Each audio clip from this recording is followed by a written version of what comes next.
नमस्कार, मैं हूं अनुपम। आपके साथ। देश में कोरोना केस काफी बड़े हैं, ऐसे में मास्क सबसे बड़ा हथियार है। हम आपसे बार बार अपील करते हैं कि आप मास्क पहनिए। इसको लेकर न्यूज 18 ने एक मुहिम भी शुरू की है, /मास्क पहनो इंडिया। आप खुद से प्रण लीजिए कि जब तक ये महामारी है आप मास्क नहीं उतारेंगे। और इस वक्त बीएचयू में छात्रों का हंगामा हुआ है। इस बड़ी खबर के बारे में हम आपको अपडेट दे रहे हैं कि बीएचयू में ऑनलाइन क्लास शुरू होने से पहले हंगामा हुआ है। वाराणसी में छात्रों का हंगामा हुआ है। एडमिशन में धांधली का आरोप लगाया गया है। बड़ी खबर वाराणसी से आ रही है, जहां से ऑनलाइन क्लास शुरू होने में पहले छात्रों ने धांधली का आरोप लगाकर हंगामा किया है। आरोप है कि शोध डिपार्टमेंट में जो एडमिशन दिए गए हैं उनमें धांधली की गई है।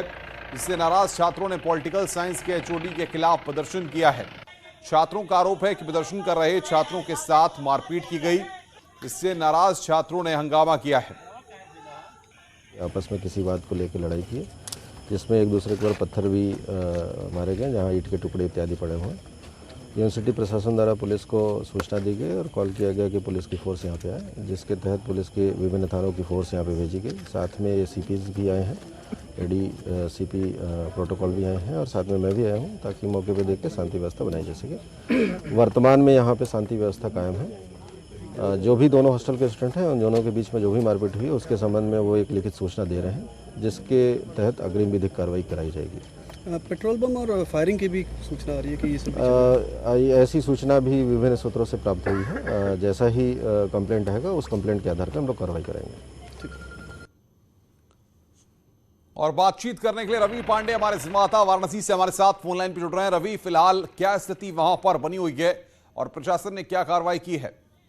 जी देखिए, मामले में तो कल काशी विश्वविद्यालय में दो मामले सामने आए देर रात। पहला मामला ये था कि एडमिशन को लेकर धांधली में एबीपी के छात्रों ने हंगामा किया विभाग में, तो वहीं राजाराम और बिरला छात्रावास के दो गुटों में जमकर मारपीट हुई। वर्चस्व को लेकर के शुरू हुई लड़ाई देर रात तक चलती रही, जिसमें आगजनी, पथराव और जमकर मारपीट हुए।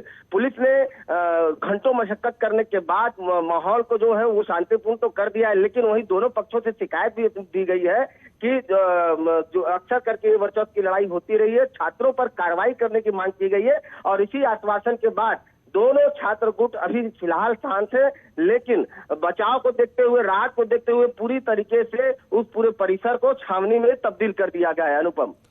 बिल्कुल रवि, आप नजर बना के रखिए, आगे भी हम आपसे अपडेट लेते रहेंगे। राष्ट्रपति रामनाथ कोविंद के उत्तर प्रदेश दौरे का आज दूसरा दिन है। आज महामहिम लखनऊ में कई कार्यक्रमों में शिरकत करेंगे।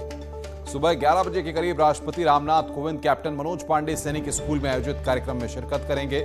इसके बाद शाम 4:30 बजे के आसपास पीजीआई जाएंगे, जहां 26वें दीक्षांत समारोह में हिस्सा लेंगे। इस दौरान राज्यपाल आनंदीबेन पटेल और मुख्यमंत्री योगी आदित्यनाथ भी साथ में होंगे।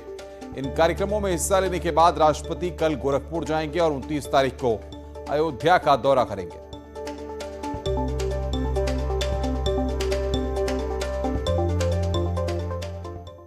राष्ट्रपति रामनाथ कोविंद के अयोध्या दौरे को लेकर जिला प्रशासन तैयारियों में जुटा हुआ है। वहीं राष्ट्रपति के दौरे से पहले नृपेंद्र मिश्रा अयोध्या पहुंचे हुए हैं। दरअसल 29 अगस्त को अयोध्या दौरे के दौरान महामहिम राम मंदिर निर्माण कार्य को देखेंगे। इसके बाद रामलला के दर्शन पूजन का कार्यक्रम है। ऐसे में नृपेंद्र मिश्रा की अगुवाई में आज कई बैठकें होंगी। इसमें तैयारियों का जायजा लिया जाएगा। इसके बाद सर्किट हाउस में भवन निर्माण समिति की बैठक होगी, जिसमें राम मंदिर ट्रस्ट से जुड़े पदाधिकारी शामिल होंगे। मंदिर की नींव का काम पूरा हो गया, अब राफ्ट का काम जल्दी ही आरंभ हो जाएगा और उसके पश्चात ऊपर के जो निर्माण कार्य का आरंभ होगा उसे आप लोग अपनी आंखों से देख सकेंगे। अब तो ये सबके लिए खुला है, इसलिए आप लोगों को इसके बारे में हमसे नहीं पूछना पड़ेगा, जाकर के वहाँ पर आप स्वयं देख सकेंगे। कल्याण सिंह के परिजन आज अलीगढ़ से नरोरा जाएंगे, जहां कल्याण सिंह की चिता से अस्थियां चुनी जाएंगी। इसके बाद नरोरा से अतरौली तक कलश यात्रा भी निकाली जाएगी। कल्याण सिंह का अंतिम संस्कार 23 जुलाई को बुलंदशहर के नरोरा में हुआ था। ऐसे में कल्याण सिंह के परिजन आज नरोरा जाएंगे, जहां से कल्याण सिंह की अस्थियों को समेटेंगे और उन अस्थियों को कलश में भरकर अतरौली लाया जाएगा।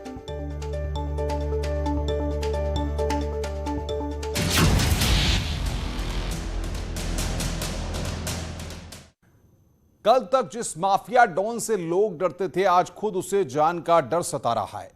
बांदा जेल में बंद माफिया मुख्तार अंसारी ने जान का खतरा बताया है। उसने प्रशासन से बैरक में सीसीटीवी लगाने की मांग की है। मुख्तार अंसारी को डर है कि वर्चुअल पेशी के दौरान उसकी हत्या हो सकती है।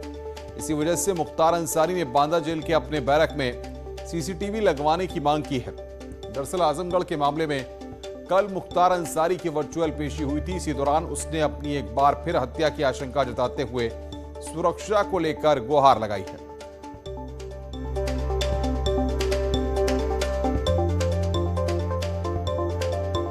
और बातचीत करने के लिए अभिषेक उपाध्याय हमारे संवाददाता आजमगढ़ से और अंकित त्रिपाठी हमारे साथ बांदा से जुड़ रहे हैं। अभिषेक, सबसे पहले बताइए, वर्चुअल पेशी के दौरान मुख्तार अंसारी क्यों डरा हुआ था? क्या बातें उसने कही हैं? क्या जानकारी मिल पा रही है? जी अनुपम, निश्चित तौर पे मैं बात करना चाह रहा हूं मुख्तार अंसारी की। वो मुख्तार अंसारी जिससे ना सिर्फ एक जिला बल्कि पूरा पूर्वांचल खौफ खाता था, आज वही मुख्तार अंसारी, उसी मुख्तार अंसारी को अपनी ही हत्या का खौफ सता रहा है। शायद यही कारण है कल वर्चुअल पेशी के दौरान जज के सामने अपनी जान और सुरक्षा की गुहार लगाते हुए, गिड़गिड़ाते हुए मुख्तार अंसारी दिखा, जहां पर उसने कोर्ट में अपनी बैरक में सीसीटीवी कैमरा लगाने की बात कही और साथ ही साथ उसने ये भी कहा कि जितने भी मामले उसके लंबित पड़े हुए उसको जल्द से जल्द निस्तारित कर उसको जमानत अर्जी को मंजूर किया जाए। आपको बता दी, यही मुख्तार अंसारी है जो पिछले सरकारों में जेल में आराम से जिंदगी जी रहा था और अपने इशारों पर जेल प्रशासन को रख रहा था। लेकिन जब से योगी की सरकार बनी है, मुख्तार अंसारी ही नहीं, जितने ही इस तरीके के माफिया हैं उनको घुटने के बल लाने का योगी सरकार ने काम किया है और इनके खिलाफ कड़ी कार्रवाई की है। शायद यही कारण है कि अब मुख्तार अंसारी को जो कई हथकंडे अपना रहा है, कभी कभी जो जेल मैनुअल के हिसाब से सुविधाएं मांगता है, तो कभी सीसीटीवी की मांग करता है, तो कभी कुछ मांग करता है। तो कुल मिला जुलाकर मुख्तार अंसारी हर हथकंडे अपना करके जेल में अपने हाईटेक सुविधा लेने का हर प्रयास कर रहा है। बिल्कुल बिल्कुल अभिषेक, बने रहिए आप हमारे साथ। अंकित बांदा से हैं। अंकित, अगर आप बांदा जेल की बात करें जहां पर मुख्तार अंसारी बंद है, वहां पर अभी सुरक्षा वगैरह किस तरीके का है और क्या इस मांग के बाद क्या जेल प्रशासन ने वहां पर कुछ व्यवस्थाओं में परिवर्तन किया है? जी अनुपम, मुझे आपको बिल्कुल बताना चाहूँगा, बांदा जेल में बाहुबली विधायक माफिया मुख्तार अंसारी बंद है और जब से बाहुबली यहाँ पे बांदा जेल शिफ्ट किया गया है, हाई लेवल की सिक्योरिटी व्यवस्था यहाँ पर की गई है। 1.5 प्लाटून पेशी यहाँ पर तैनात कर दी गई है और उसके बाद एक सब इंस्पेक्टर के साथ लगभग 10 पुलिसकर्मी 24 घंटे यहाँ पर तैनात रहते हैं। अगर सीसीटीवी कैमरे की बात की जाए तो सीसीटीवी कैमरों का एक मॉनिटरिंग रूम बनाया गया, लगभग 50 कैमरे हैं। मैं आपको दिखाना चाहूँ, जेल के अंदर जो है यहाँ पर देखिए पीएसी के गार्ड खड़े हुए हैं, पुलिसकर्मी खड़े हैं, सब इंस्पेक्टर्स खड़े हैं और यहाँ पर बिना जो जानकारी मिले, बिना मतलब दस्तखत करे हुए या सामान की जांच की हो, कोई भी संदिग्ध व्यक्ति अंदर नहीं जा सकता। ऐसे में सवाल उठता है कि आखिरकार ये जो बात कह रहे हैं निकलकर सामने आ रही मुख्तार अंसारी कि उनकी जेल के अंदर हत्या होती है, बड़ा सवाल है कि आखिरकार जेल के अंदर हत्या कैसे हो सकती है। हाँ, अगर बात की कैमरों की तो बॉडी वॉल कैमरों की भी जानकारी मिल रही थी शुरुआती दौर पे कि मुख्यालय लखनऊ से 5 बॉडी वॉल कैमरे आए हैं और मुख्तार की बैरक में शिफ्ट किए गए हैं, लेकिन अब वो कैमरे खराब हैं, सही है, वो तो अभी फिलहाल इस तरह की कोई भी जेल प्रशासन या जनपद के अधिकारियों का कोई भी पक्ष बयान सामने नहीं आया। बिल्कुल बिल्कुल अंकित, आपका, अभिषेक, आपका बहुत बहुत शुक्रिया हमारे साथ जुड़ने के लिए और बातचीत करने के लिए। समाजवादी पार्टी के महासचिव रामगोपाल यादव ने इटावा में महान दल की जनाक्रोश रैली के समापन पर कहा कि सरकार में हर तरफ अन्याय हो रहा है। महान दल के अध्यक्ष केशवदेव मौर्य की तुलना भगवान श्री कृष्ण से करते हुए रामगोपाल यादव ने कहा केशवदेव मौर्य इस अन्याय को खत्म करने के लिए अखिलेश यादव का साथ देने आए हैं।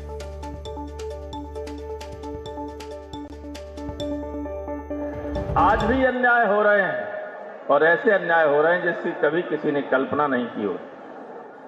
किसी भी भले आदमी के खिलाफ कभी मुकदमा लिख सकता है, कभी भी कोई आदमी जेल में डाला जा सकता है। सरकार के खिलाफ बयान दिया तो देशद्रोह का मुकदमा कायम हो सकता है। तो यह अन्याय की पराकाष्ठा है और इस अन्याय को खत्म करने के लिए ही श्री केशवदेव मौर्य जी ने अखिलेश यादव का समर्थन करने और उनको अगला मुख्यमंत्री बनाने के लिए समाजवादी पार्टी के साथ समझौता किया है। समाजवादी पार्टी ने फेसबुक पोस्ट के जरिए आरोप लगाया कि बीजेपी चालाकी से लोकतंत्र पर अवैध कब्जा करने के षड्यंत्र में लगी है। झूठ और छल कपट के साथ वो प्रदेश में विकास की घड़ी की सुई पीछे करना चाहती है। बीजेपी की नीति और नीयत को देखते हुए तो ऐसा लगता है कि बीजेपी कंपनी की सरकार बनाने पर तुली है। बीजेपी ने किसानों को परेशानी में फंसाया है और उनके खिलाफ अब निंदा अभियान भी चला रखा है। मनमानी, लूट, अपराध, हत्या का रिकॉर्ड बनाने में बीजेपी अव्वल है।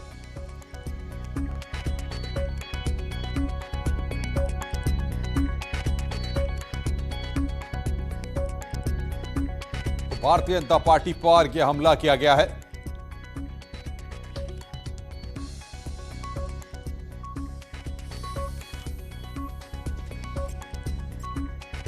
समाजवादी पार्टी ने फेसबुक पोस्ट के जरिए यह हमला किया है।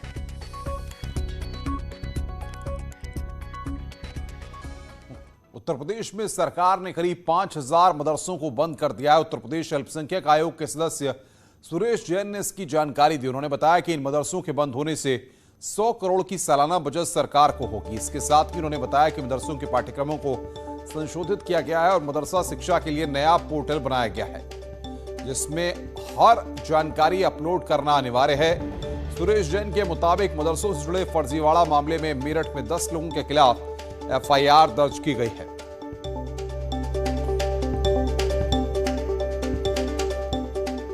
2022 चुनाव को देखते हुए बीएसपी लगातार ब्राह्मणों को साधने की कोशिश में जुटी है। इसके लिए बीएसपी जगह जगह प्रबुद्ध सम्मेलन कर रही है। इसी कार्यक्रम को आगे बढ़ाते हुए बीएसपी महासचिव सतीशचंद्र मिश्रा उरई में आज एक और प्रबुद्ध सम्मेलन करेंगे। इन कार्यक्रमों की सफलता को देखते हुए मायावती ने हाल ही में कहा था कि प्रबुद्ध सम्मेलनों में मिल रहे जन समर्थन से विरोधियों की नींद उड़ी हुई है। खबरें और भी हैं, फिलहाल रुक रहे हैं यहां पर ब्रेक के लिए। ब्रेक के बाद जल्द हाजिर होते हैं।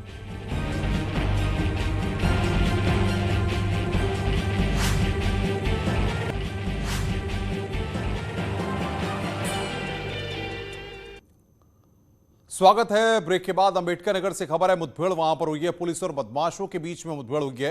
एक बदमाश गोली लगने से घायल हुआ है। मुठभेड़ के दौरान 2 बदमाश मौके से फरार हो गए। एक सिपाही भी मुठभेड़ में घायल हुआ है। 19 अगस्त को हुई लूट में शामिल बदमाशों से यहां पर मुठभेड़ हुई है। ये तस्वीरें इस वक्त हम आपकी स्क्रीन पर आपको दिखा रहे हैं। पुलिस और बदमाशों के बीच मुठभेड़ की तस्वीरें यहां पर अंबेडकर नगर में मुठभेड़ हुई है।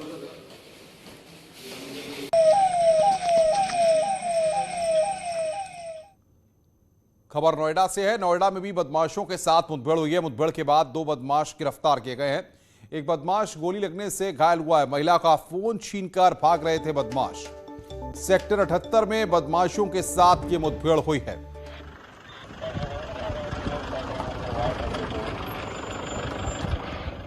खबर इटावा से, जहां पर बस और ट्रक की टक्कर हुई जिसमें 3 लोगों की मौत हो गई है। 30 यात्री घायल हैं। सभी घायल सैफई मेडिकल यूनिवर्सिटी में भर्ती कराए गए हैं। कानपुर से आगरा जा रही थी रोडवेज बस, खड़े ट्रक को टकराई रोडवेज बस। रात 2 बजे के करीब यह हादसा हुआ है। बकेवर इलाके के बिजौली गांव के पास यह हादसा हुआ है।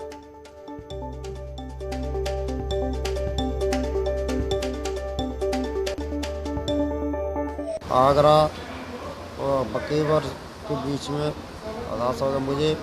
मैं तो परेशान लगूँ सर।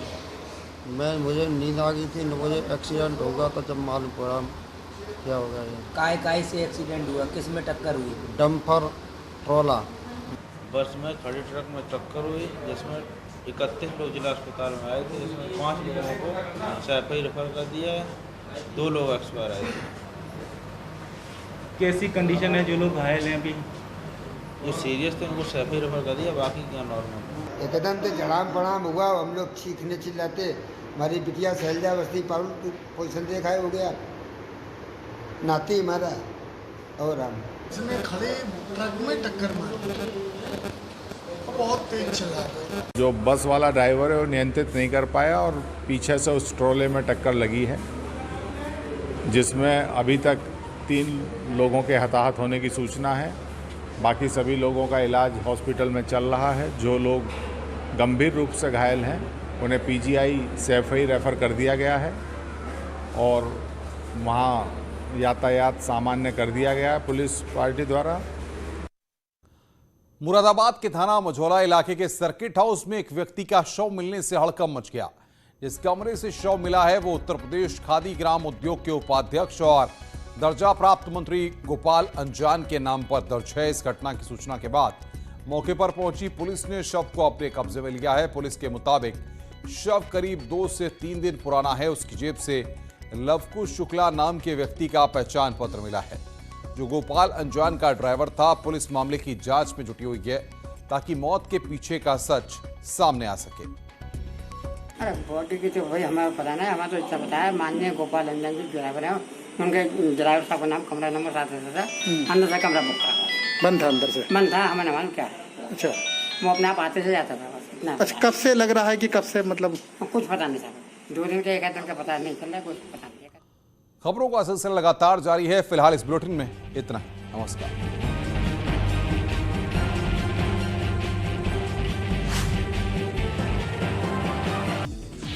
हल्द्वानी में फिर मंडराने लगा कोरोना का खतरा।